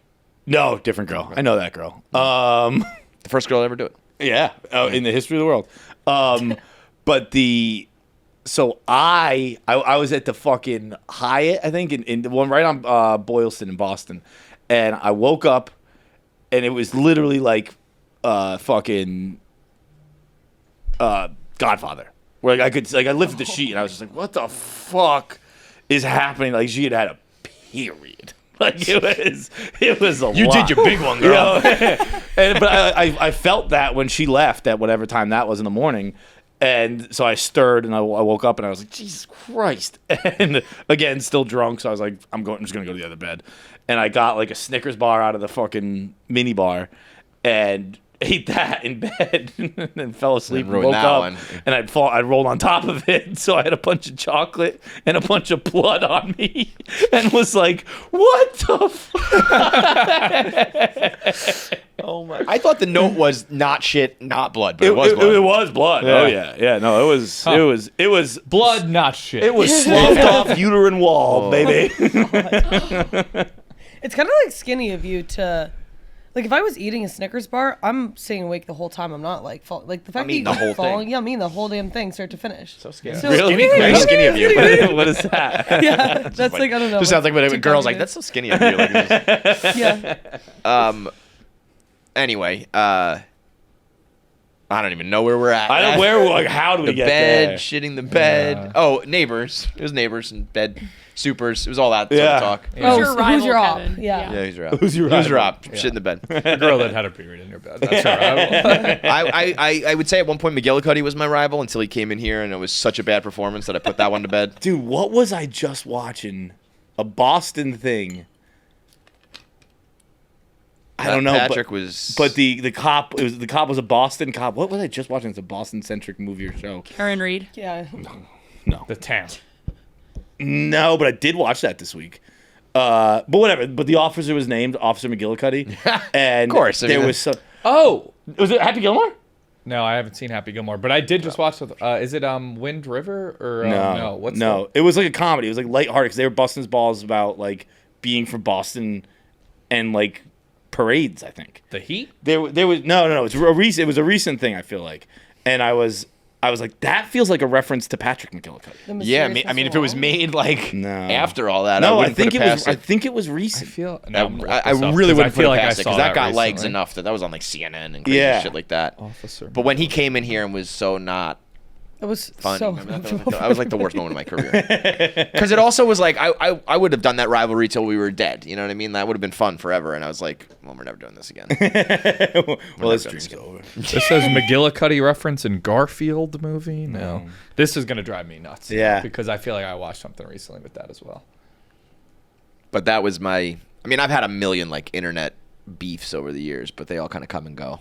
Like none that have really stuck that long, but. You know, there's always been Jamie O'Grady's and the fucking. That's kind of crazy. You don't, of all people, you don't really have an up. Well, I think I just had somebody. Deke Zucker once put together a list of like everybody I feuded with, and it's an extensive list. But I don't know if I would ever. At the time, they all felt like I just didn't really like totally. McGillicuddy, I like beat a dead horse, but a lot of those just kind of came and went. Yeah. The amount of people who still send me Lena Dunham stuff is crazy. Oh. Really? Like to this day. You mentioned her in like 10 years. Yeah, I mean, there's nothing. So. Bag of milk. Yeah, I popularized the phrase. I did not create that phrase. That was Jesus Nice from Jesus and Mero. He called Lena Dunham, said she looks like a bag of milk, and then I said that a bunch. But that was also like when she was like that's I don't know. I've matured. I'm not just gonna like rag on somebody. Like it was like you're obnoxious and annoying and like finger scissors, all that crazy stuff. Yeah. It was more like and then putting rocks. I think she put rocks. Put rocks in her sister's pussy is a little weird. And at that point, it also was a little.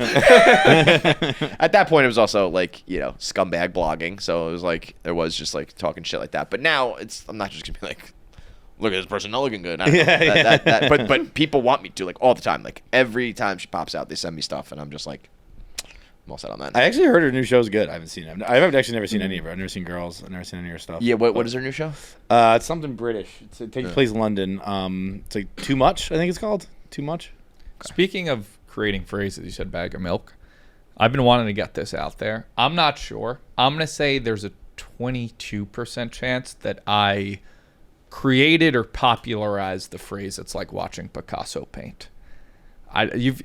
No way. Are you out of your fucking mind? Yeah, what? I think there's a chance. Are you? I swear to God. I thought you were gonna say something that was like somewhat feasible. Like I'm watching Picasso paint. That's like the most common like way to describe like I'm watching you do something really good. We'll give your argument. I just remember using it a lot in like college and early Barstool. And one day I looked on advanced Twitter search. I went back to find how often people were saying it, and until there was a video of me, I think during the college football show at Michigan in 2018. This is one of the more delusional things I've ever heard. People weren't saying, listen, I said 22% chance. And maybe just popularized. Pull it. Can we get an advanced? Have you looked at the Google search trend? Like, you know how you can use like Google? No. You should probably look at that. I'm checking this out right now.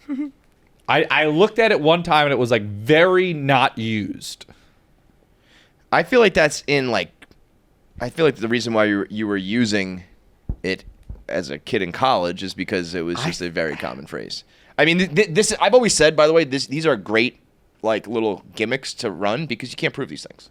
Again, and I'm not claiming it. I think there's a chance. I know there's like crazy. Literally a 0% chance. 22. But also, we can't like prove or disprove this. So like it's a good little game to run. You have to make it way more believable than that. I think if it was any other like, no, Please. I'm just saying less niche. Like if it was a one below less niche, or like an internet phrase that's like modern, and somebody was like, "Oh, that did start like on like on the internet and TikTok eras." Or remember way back when I just started saying I invented no filter. Yes. It was like hashtag no filters on Instagram. I thought you were about to say Saturdays of Boys. No, like but that would be like if somebody. Maybe still a little too recent, but like maybe down the road, if someone was like, I popularized Saturdays for the Boys, people would be like, yeah, no, but that's easy to disprove. I guess you could just, you could search that and find it, but like a lot of these phrases are like, at least at the time, however much my mentions were, like people really believed that it was me. I was like, yeah, that was me. I did no reason to ever think that. Let's see. Tom Russell's usage in 2012 appears to be this is ChatGPT. Appears to be the earliest traceable public instance. So he said, Tom Russell on Bob Dylan. In a 2012 interview, singer-songwriter Tom Russell vividly described Bob Dylan's live performance. I think Dylan's a great singer. It's like watching Picasso paint. It comes out different, fragmented, soulful lines that are always chasing. It alters the way you hear the song. I think that actually helps my argument. Oh, does it? First Public is 2012. There's a chance that I really brought it to the people in 2018. Bro, I've never even heard you say like. I've never heard Tommy say Am this. I nuts for like low-key being like? Yes. No, you you pull are. up an You're an advanced Twitter idiot. search? You're both idiots. Are Look you, up, like, see the are you going to usage say what I on- think you're going to say? I will say Probably, that if you think I'm insane. what helps your cause is like the other examples are like Mekhi Becton said this about Aaron Rodgers. Well, at like, first I was like, you're insane. Then I Googled it and I was like, this isn't honestly even that common of a phrase because I've heard people say like watching Da Vinci paint the Mona Lisa a lot. no, It's become I feel a very like Barstool, people at Barstool use it a lot. this is crazy talk. I didn't know that. Do they? Yeah, this I is was I think looking you said it it up, once like- at the beach this weekend and that's why it's in I my think head. people at Barstool say it a lot because it's a common phrase. phrase. That I may have created. Also, that feels like a pretty definitive like this guy in 2012 said it the most. I Like, mean, listen, I'm not the first person to say those words together, but I could have popularized it. I thought he was going to say something that like I've heard Tommy like if he said I invented that's my 2 cents. At least that's a thing Well, you've that's done a crazy. bunch. I obviously didn't invent that. That would be silly. That would be But ridiculous. like I'm not I don't think of delusional. Tommy and be like, oh, he's the guy who says the Picasso line. Again, I'm not even saying I say it a lot. I think I looked it up on Twitter once. I think I said it a couple times, like 2018. It got in the lexicon and it spread. This is one of Do you the ever think about The thing with Tommy is like, confidence? I don't know. I don't have any evidence to fight This him. is how the world works. Like this is how you get ahead in life is just by saying things and saying them And confidently listen, and I'm not backing I'm saying down. 22% chance. I'm There's not a claiming I 0% definitely did. chance. I think there's a chance. I get this. A lot of people watching the Beach House are like, how does Tommy smoke? How does Nikki fuck girls? How do girls like Tommy? And it's like, this is tale as old as time. But also, it's Yeah, I'd Tommy say, and like, Nick are normal-looking men. Yeah, but I also like you're just normal-looking people. All kinds of people have sex. But I also like, I don't know. It's like Tommy's. I can understand where some people are like, I can't believe Tommy's fucking like a gaggle of blondes. You know what I mean? But it's like, yeah, I don't know. Girls fuck guys who are funny. And like and Nikki's like, yeah, guys who are like kind of rude to you, but then make you like laugh and smile, and then you also kind of learn deep down he's a nice guy. Like that's every guy who's ever fucked girls. It's like that guy. But it's also you know? just like, I'm a man. Yeah, they're not like women want to fuck men, grotesquely ugly. straight women at least. Yeah, And yeah. Thank you. So we have sex with each other. That's how society has prevailed for thousands of years. It's just I like like that. How That's is that it's what regular-looking we do. person having sex? It's what we do as a society. It's like every motivation, everything you do is to eventually have sex. You know, it's like Chappelle's skit of like, you know, I don't care that like I drive a fast car, but girls like fast cars, and I want to fuck those girls, so I get a fast car. I'm adding that to my bio. Not grotesquely ugly. Did I say that? I I said think that. so twice in 2018. You said like watch him Picasso paint once. Yeah. Yeah, you've never even said this phrase. Okay, I said it once in 2018. Once. Let's look up the use like before that from anyone. Just on Twitter. Let's see how often it was used. All Before right, I take said- back anything I said. This tweet has 400 likes. that. Listen, I just think it caught on. Other people at Barstool started using. it. What's crazy 6 replies. this is also how. What date is that on Oh my 2018? god. October 12th. That's exactly where I thought we were, right in Michigan, Wisconsin game, right? Yeah. Such a And so freak. let's look up before October 12th, 2018 from anybody on Twitter how often like watching Picasso paint was used. This I is don't even know what we're finding out right now. If it's like not used at all, I think that's points to me. Seriously. this is why what we were talking about earlier about like as long as you're happy, you're gonna like do it. You know what I mean? yeah. It like Tommy believes this, so Yeah. it's George. It's like it's You not have- a lie if you believe it's Yeah. true. You're You George have, like, Costanza. the opposite of whatever Meek Phil has, because Meek Phil thinks that everything's like an insult, but you have maybe that's why you're such a good combo, because everything you twist to be a Right. compliment or Yeah. a positive. It's I do that. That's so great. I am good at that. It is an endless and infinite supply of irrational confidence. Yeah. from Tom Scabelli. That's really what it comes down to. Kevin Garnett said it in 2013. Bro, so many people have said it. I don't know. What's It's the usage on Twitter before 2018? bro? These are This like software doesn't exist that you're looking also. for. It's like it's such a common phrase that I don't even think it's like I don't know. People use it all Yeah, the I time. think I a lot. popularized it. I didn't create it, I popularized Do you ever think about trying to start a new Saturdays for the Boys because you now have the juice or you know how to make it a phrase, but this time you like actually monetize on it. Let me just jump in. He'll never do that again. Never. But like, I didn't do anything. It's just a good phrase. But if I told you, like, if you said something right now on the pod that ripped, and I was like, we got to make this a thing, you'd be like, no fucking way. I would agree with that. Yeah. But like, that's not because of me. That's all just like that's not how society like. It was the perfect time for. But for like the internet was into that kind of stuff. Yeah. Like I don't think they'd be into it nowadays. Like, well, that's not true though, because it's like, you know, like Unwell was like a smash for. I was gonna say Unwell, but that was like right after that was Zillion Beers. Right, yeah. Unwell, she's still here. Unwell. Wait, what's your point? That it was like when she made that phrase and when they made that sweatshirt. That was 10 years ago. Yeah, that was all. They were still Barstool. Yeah, but okay, but I just think in general, like if you were to, I think there's still catchphrases and things that like for sure, but like you know what back I mean? Then it was, and Saturdays with the Boys might have been one of the early ones, but back then definitely was. It was like the one. And by we I mean like content creators as a whole were just all desperately searching for a phrase we could put on merch. No, that's what I'm saying. That was the first one. Yeah. But then we went through like 10 years of everyone doing it, and now no one really wants to. You just can't force those things. Like I think it still could happen. It would just have to be super like real and genuine and what's the word? Natural. Yes. Like I think because people suss out like, okay, you're trying to make this thing and it's annoying. If it just became a thing, right? You know, it's a little bit like when I did I never intended on making a martini. It was just the 3 Bean Gang, which is the thing I was doing, and then 10 whatever years later it became a thing. But if that was like right away, I'm trying to make it and here's my product and say this and buy this, people would be like, no, I don't want to do that. You know? Did Beach House start totaled or was that already a thing? I've never heard that. Nick started it. I think Nick I'm gonna guess people have said it, but Nicky not. Smoke saying that he this totaled the girl is my new favorite thing. He was like, yeah, I cracked her, I fucked her, I totaled her. I was like, totaled her is crazy. It's so great. I mean, it made me like gasp. I was like, I think I'm offended for the first time in my life. You totaled her? That's too much. I've been telling Jackie. I've been using. I mean, every time I text Jackie, I say the word totaled. Yeah. It's like, I told her I was like, that if she picked the right spot at the right moment and said that she totaled Danny last night, would have brought the fucking house down. Like, I can't laugh at that yet. I'm not and it was fun. I thought the total was funny until I was on the other end of it. Until I got totaled.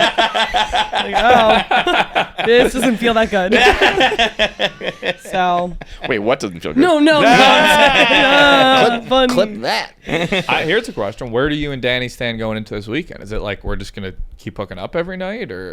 Well, here's the thing: is like I'm never hooking up in that house ever again. Like that sucks for Danny. He's like, that's Danny the only just time I'm getting it. I don't know. I mean, then we're like texting and like I think his new bit, by the way, is very funny with the texting. Have you seen that? No. Yeah. He does a screen recording of him replying to like his mom or his dad. So his dad texted him recently, "Hey, mom said like the beach is going good. I saw a clip that you got over 2 million views."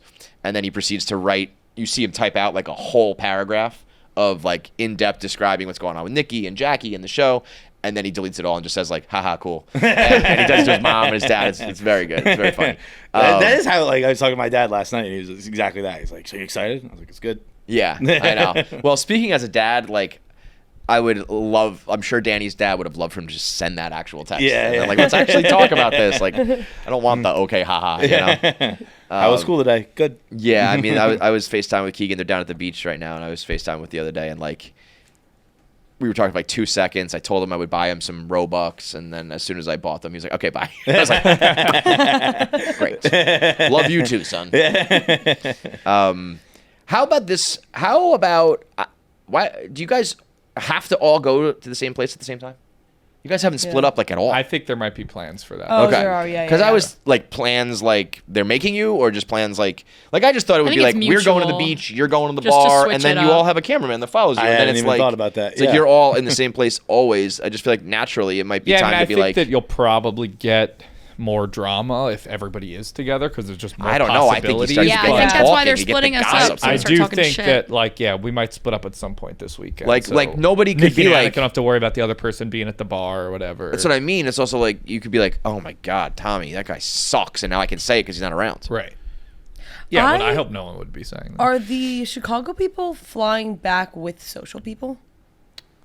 What do you mean? like our carbon footprint on this one's crazy. we got like a Taylor Swift jet situation going on. We're gonna be tracking our planes, being like we've contributed to the global warming.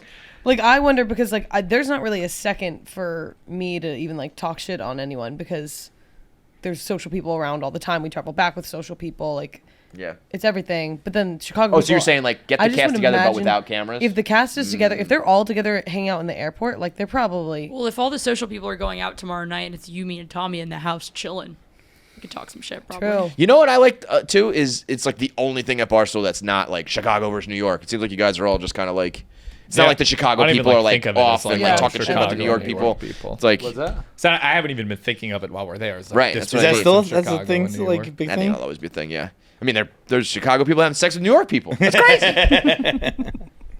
Totals and echoes. Yeah, so I guess people should know. Like, I think we officially don't start filming till Friday morning because Chicago people are coming back from Camp Barstool and they don't get until like 2 a.m. Thursday. Why don't we do Camp Barstool? Like, do one? Yeah, like one. I'm not. You want to take the reins on it? I'm fucking happy to go play some football. But then we do this every single time. We're gonna go to Europe, and then you go, okay, you take the reins. And then when I was just like a listener of KFC Radio, I was so excited for you guys to go fucking skiing, and you never did it, and I was like pissed. That was a miscommunication. That was also my fault. Also, got a house again this year, so can we go? Yeah. I'm not gonna go skiing, but I'll go to the house. You don't have to go skiing. I'll snow tube. Yeah, I'll do some shit like that. I'm not skiing. I probably won't even snow tube. We got another year. We can do it again. Hot tub. Well, this was supposed to be my year of like living in sin. Get all the jokes out. I mean, that's what this podcast is. Yeah. Getting all my Jackie jokes out. Jackie. I was not ready to laugh about it last damnation. episode, if you could tell. Yeah, no, that was. I was like, we'll keep this one pushing.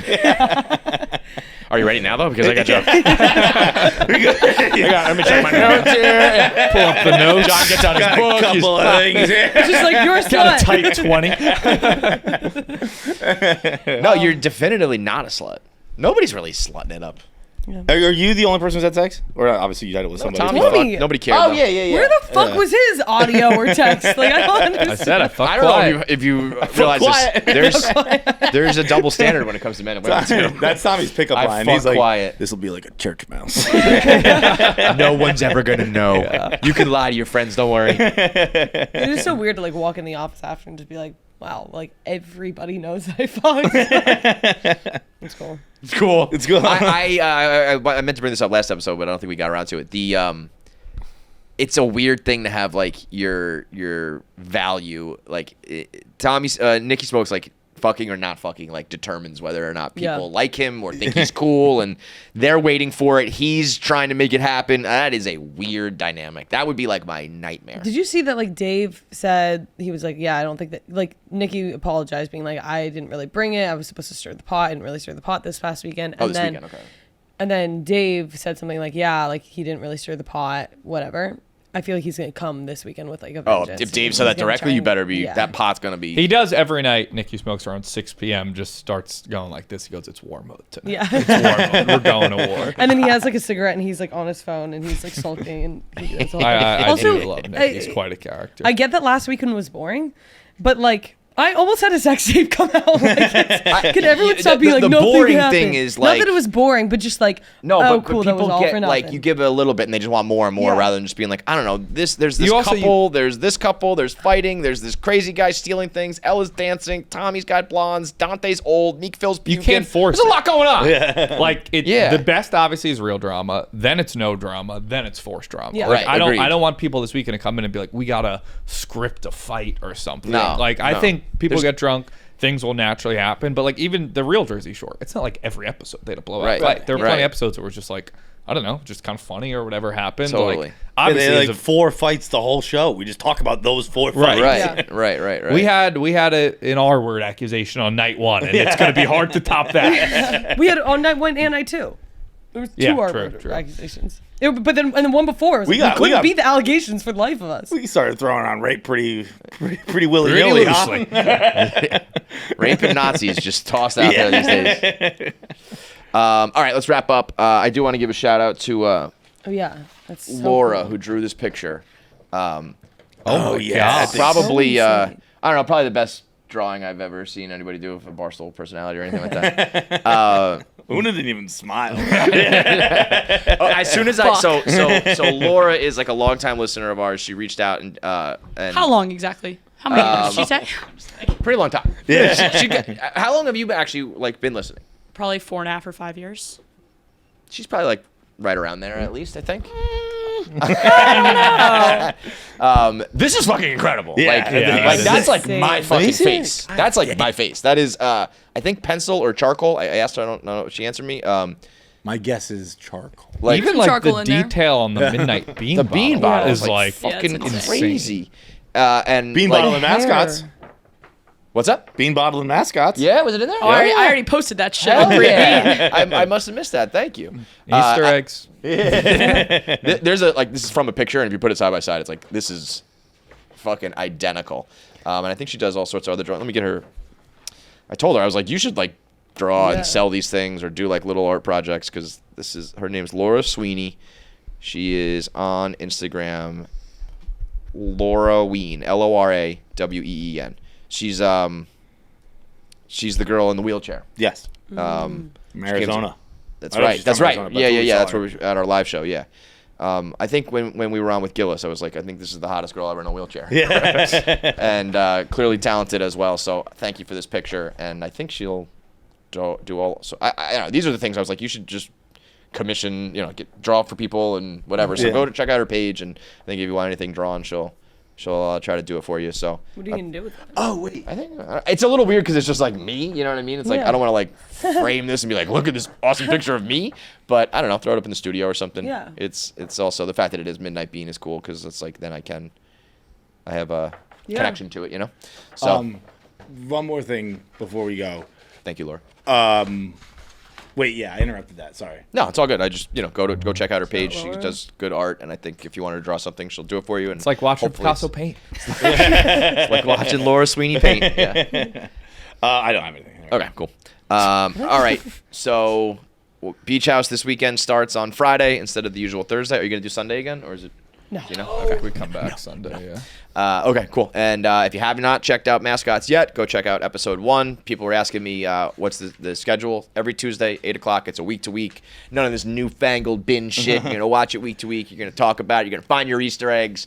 Grow with the show. We have long been week to week people. Oh, yeah. And I've said, and I think it's obvious, but like you can't build a following that way, all that stuff. We're going to find out if we're right.